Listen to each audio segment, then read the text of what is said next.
AITA for refusing to financially support my parents and explaining why when my brother asked. Thanks everyone for paying attention to this post. I've read all the comments and some of you even shared your own experiences. Honestly, reading through everything and answering some of the questions has felt like free therapy. I really appreciate everyone taking the time to respond.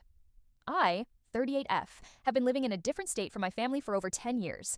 I've supported myself the entire time and rarely asked anyone for help. I didn't grow up with my parents. My grandmother supported and raised me, and I never had a close relationship with them. Last year, I went on vacation with my siblings. During the trip, I found out that my youngest brother, 29M, who makes the most money out of all of them, has been paying the mortgage and most of our parents' living expenses. He asked me why I wasn't helping financially. Since he asked directly, I answered honestly. I told him that our parents didn't support me growing up, and that I still remember when my grandmother asked me to write them a letter requesting financial support for my education. My mom wrote back to my grandmother saying she should teach me not to ask them for money, because what my dad earned was just enough for them and my 3 siblings. My grandmother let me read that letter, which I don't think my mom knows. I told my brother that I contributed financially when we immigrated, and that I paid rent when I lived with them for 2 years. I also used whatever money I earned to help support my grandmother, who actually raised me, until she passed away. After I moved to a different state, I've been completely on my own with zero financial help. Because of that history, I didn't feel responsible for supporting our parents now. Apparently, my brother told my mom. She confronted me via text and accused me of being disrespectful as a child.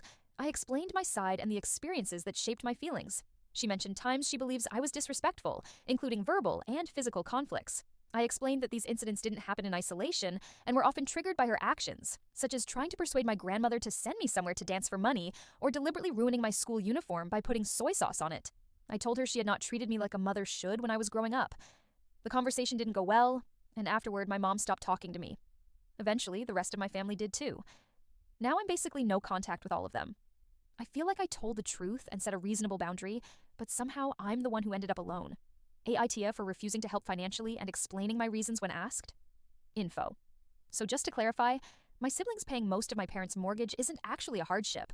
The cost is split 3 ways between 2 brothers and 1 sister, and they all still live in my parents' home. I've never lived there and don't even have a room in that house, so I'm being asked to contribute to a household I was never part of. Their mortgage is under $2,000, which is cheaper than what most people pay for rent right now.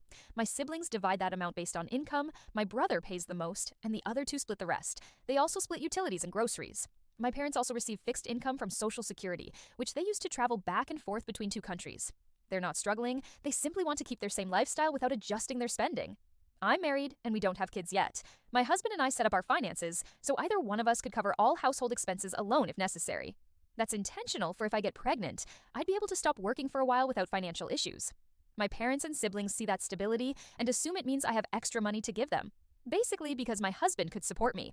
Realistically, they could sell their house and make a significant amount of money, which would easily support their retirement back in my home country. My siblings are in their late 20s and early 30s, so they're fully capable of moving out, renting their own places, and building their own independent lives if they wanted to. But that's not what they're choosing to do. Living together is simply cheaper for everyone involved, and it benefits all of them. That's their choice, but it doesn't mean I'm required to subsidize it. So no, I don't think I'm the asshole in this situation, which is why it's confusing to be treated like I am. 2. Soy sauce was the most accessible thing for her to use because it was one of our main seasonings at home. When I was a teenager, school meant everything to me. It was my escape, and the only path I saw toward a better future. Damaging my uniform wasn't random. It was the easiest and most effective way for her to hurt me. It was a big deal too, because I only had 1 uniform, which means I hand wash it as soon as I get home, then let it air dry overnight and wake up early in the morning to iron it. I basically had to hand wash it and dry it using an iron just to make it to school that day. Think of it like someone deliberately pouring red wine on a wedding dress. It's meant to destroy the one thing they know matters most to you. 3. Yes, during that time, going abroad to dance is often used as a cover to lure girls into trafficking. It's presented as legitimate work, but many end up exploited once they get there. I hope that helps clarify it.